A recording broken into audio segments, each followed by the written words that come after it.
Olá pessoal, uma rápida aula sobre o princípio da exclusão de Pauli e regra de Rand. E no final deixo um exercício para vocês. Espero que vocês gostem.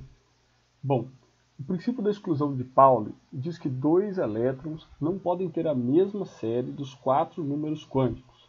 Portanto, dois elétrons no mesmo orbital devem ter spins opostos. O que é isso, professor? Vou mostrar.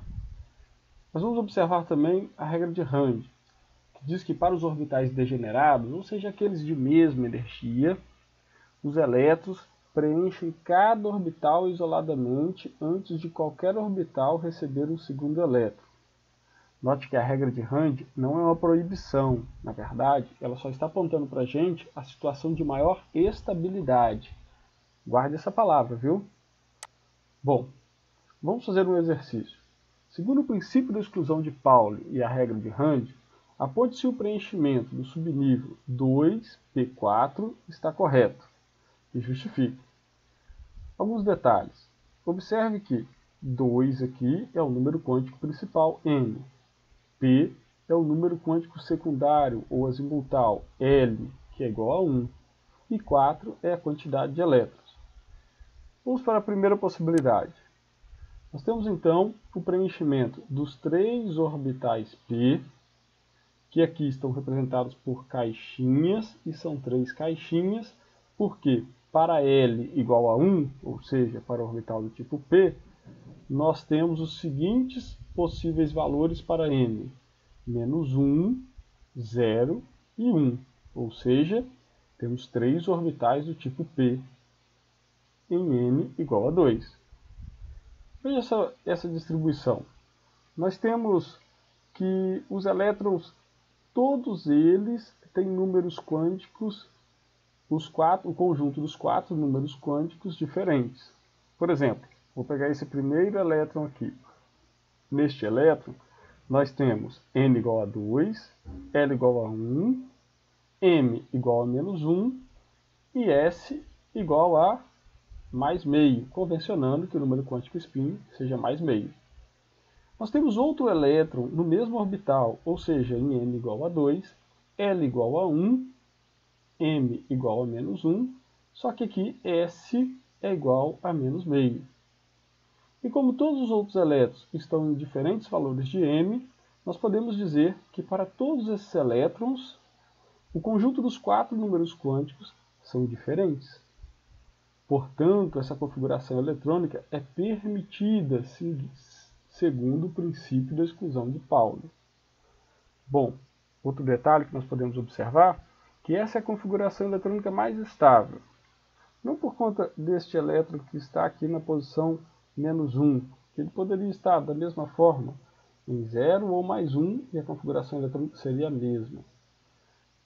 Ela é a mais estável porque nós temos o máximo possível de elétrons no mesmo sentido, ou seja, com o mesmo spin. Vamos para outra configuração eletrônica. Vejam só, essa configuração eletrônica, ela também é permitida segundo o princípio da exclusão de Pauli. Se nós fizermos a mesma análise que fizemos anteriormente, nós vamos ver que o conjunto dos 4 números quânticos para cada um dos elétrons é diferente. Entretanto, nós não podemos afirmar que essa é a configuração eletrônica mais estável, porque nós não temos o máximo possível de elétrons com o mesmo spin. Bom, note que não existe aquela regra de que primeiro a gente tem que preencher os elétrons da esquerda para a direita, tudo para cima e depois para baixo. Não existe essa regra. O princípio da exclusão de Pauli e a regra de Rand não põe esse tipo de regra para a gente. Então, se você já ouviu essa regra, é alguma invenção que não faz parte da química. Ok? Vamos para outra configuração. Aqui nós temos o seguinte preenchimento dos 3 orbitais p. Note que agora, para m igual a 0, nós temos 2 elétrons que guardam o mesmo conjunto para os 4 números quânticos n, L, M e S. Portanto, esta configuração eletrônica ela é proibida segundo o princípio da exclusão de Pauli. A primeira é permitida e é a mais estável, segundo a regra de Rand. A segunda é permitida, mas não é a mais estável, segundo a regra de Rand. E a terceira é proibida, ou seja, está errado, segundo o princípio da exclusão de Pauli. Vamos ao exercício agora.